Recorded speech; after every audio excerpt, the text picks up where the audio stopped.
The fifth time is a try. Baruch atah Adonai Yahweh Yahweh Adonai Elohim. Baruch atah Adonai Shalom. Amen. I got some news. I got some news from the World Health Organization. Came out this morning.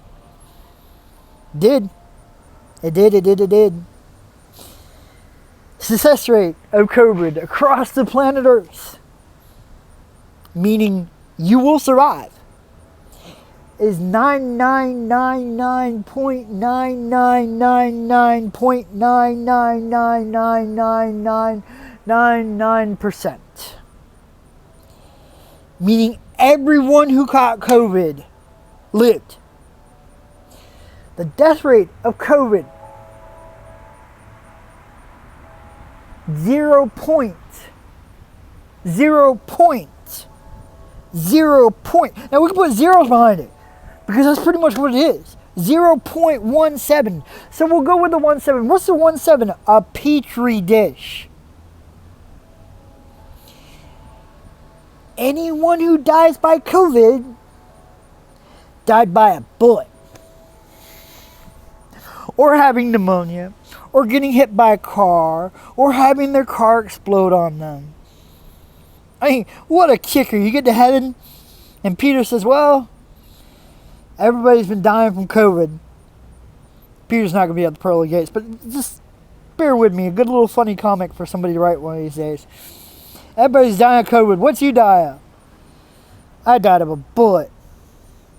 Well, unfortunately, because the medical field is more important than God in this day and age, you died from COVID. And you see this line of people, and the man looks at the line of people. What did all these people die from? Every single one of them says, died by a car accident, died by pneumonia, died by old age, died by this, died by that. And Peter says, no. The medical field is more important than the truth. They died by COVID. And God looks at Peter and says, it's sad. All these people died from COVID.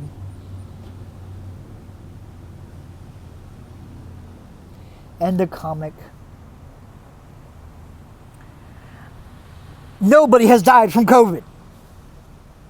Like, nobody.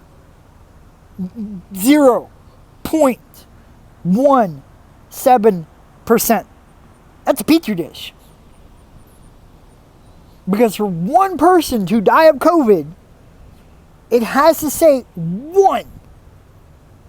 That's it. So nobody has died of COVID. 99.99999999999. Last I checked, that was 100. As many nines I'm giving it, probably 1 million. Success rate. I've had COVID. I have what's called an immunity to COVID. So if I go and cough on somebody, they now have the immunity to COVID.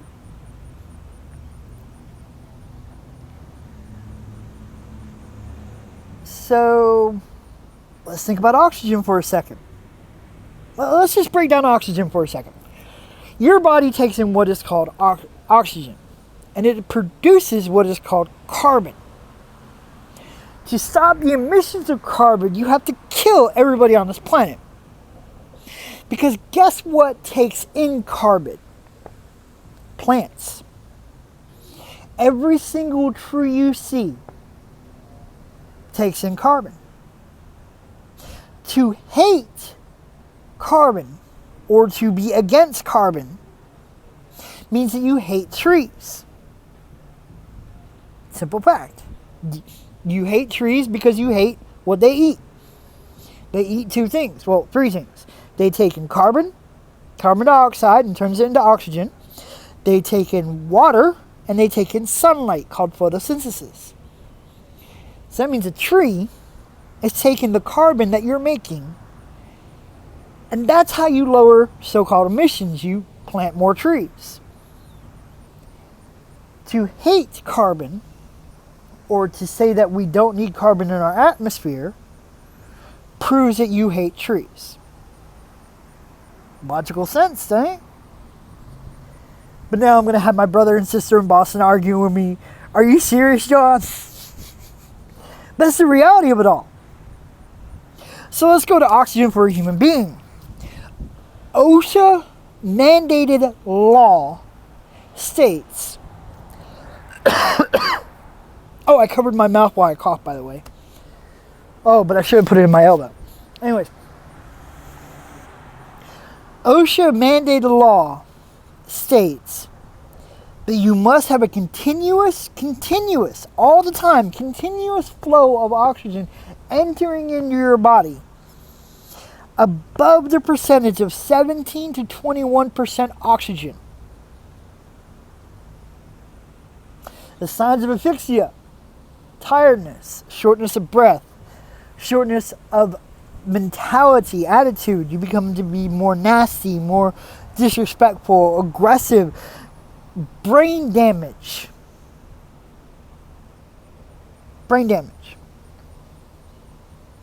Asphyxia starts at 10% intake of oxygen, meaning your body is now only taking 10% oxygen. The mask regulates your oxygen level to 7% oxygen. Asphyxia starts at 10% oxygen. Think about that for a second. Logically think about that for a second. You mean that you are self-willingly committing asphyxia on your body. Oh, by the way, the mask has proven to help the spread of COVID. It is also proven to help the spread of most diseases. Because if someone with COVID was to cough on your mask, yes, it might stop the object from coming in, but saturated through time, because masks only have a certain amount of time limit. You cannot wear the same mask longer than I'd give it 2 to 3 hours. This is coming from, again, OSHA and the World Health Organization. You want to support the World Health Organization? Take off your mask. But this smells like and tastes like and looks like Nazism. In Nazism, no one was allowed to gather in large groups. Churches were closed down. People were told by Hitler that if your neighbor does something, report it. Stalin said, if your neighbor does something, report it. Kim Jong-un says, if your neighbor does something, report it. Let's go into Marxism for a second. Karl Marx, who was a German immigrated to the United Kingdom in 1820. From his family immigrated over. He was the only man in all of England that had a Bobby, a police officer, that owned a gun. All the other police officers in England didn't own a gun. True. There wasn't a police officer in England during the 1800s that owned a gun, except for the one police officer who was assigned by other leading police officers to watch and care for the man known as Karl Marx. The man known as Karl Marx lived on a couch in his friend's house, who was possibly his lover. His book, which he had rewritten multiple times with his own hand because publishers and editors would not publish or edit his book, they didn't until after he died, was never sold. People were scared for their well-being from this man who slept on his lover's couch. Best friend, lover, whatever you want to call the other dude. That's up to you. And you're going to tell me that his ideas are greater than the ideas of 170 constitutionalists who came together? Well, 56 of them signed but it almost got up to 200 people being in the Continental Congress and praying for 4 to 5 days to build a government that was responsible for the safety of my rights as an individual that were gifted to me by God. That means the government, once they stop respecting my rights, is no longer a government but a dictatorship. Meaning, if you come to me and tell me that I don't have a right of freedom of speech, you are now considered a dictator. I said it that way for a reason. That the man who was sleeping on a couch, his opinion was more important than almost 200 intellectual leading men of their time who believed that I was given rights and you were giving rights by God. I'm sorry, Karl Marx just isn't way out here, people. The argument's invalid. You want to wear a mask, then you aren't a Christian. You have no bravery, you have no bone, you have no spinal cord, you are scared. FEMA. FEMA has camps that are designed to only be accessed by rail cars. Trains. Who built camps that were accessed by trains? So let's go into the word boldness for a second, because I feel as though I need to get back to the Bible, because you guys are going to be like, he's not talking about the Bible, and he should be talking about the Bible. He's all political. I'm not being political. I'm being real here. You want to live in fear, then you're not a Christian. You want to be a Christian, stop sounding like a 2-year-old, pull up your little panties, dust yourself off, and fight like a Christian.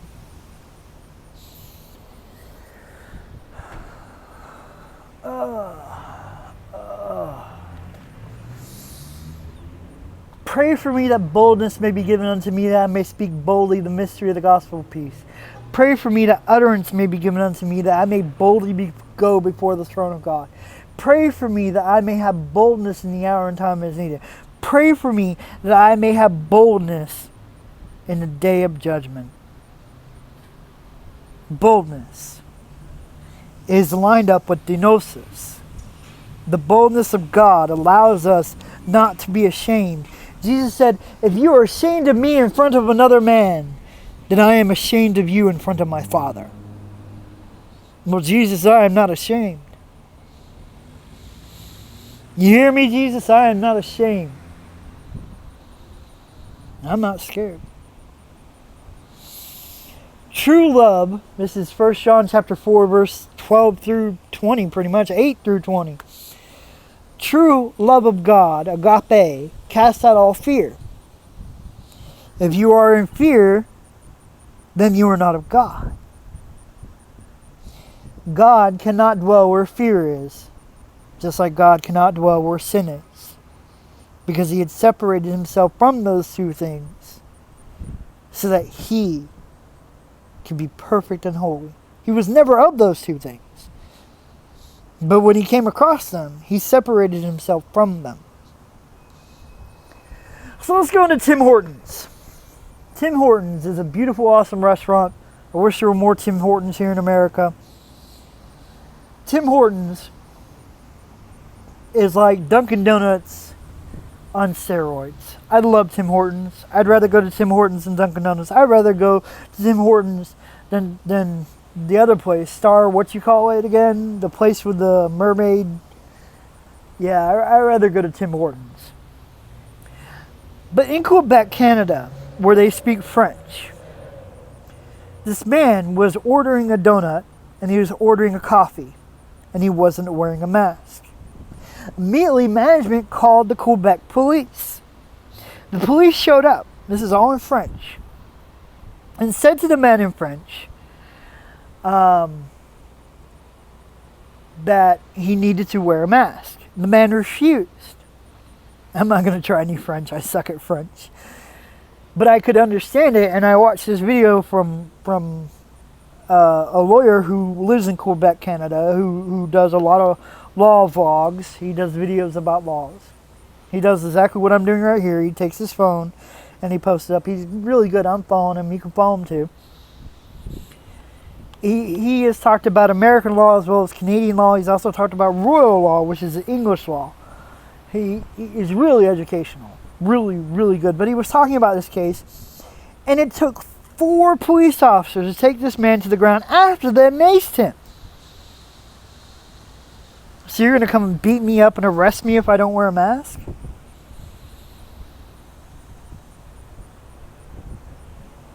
Okay. Okay, sweetheart. In Santa Monica, California, less than a couple days ago, 2 people were at a park bench minding their own business. And a woman came up. They weren't wearing any masks. And a woman came up and maced the 2 people. It's called assault.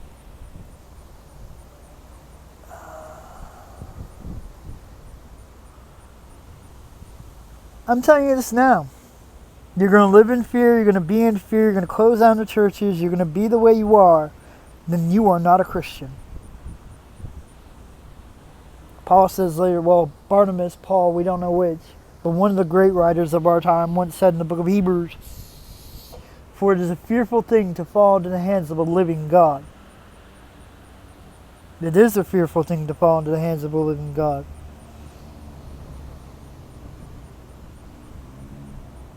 What are you going to do? You're going to trust your government? You're going to trust your politicians who have burned down your cities? Or are you going to trust God?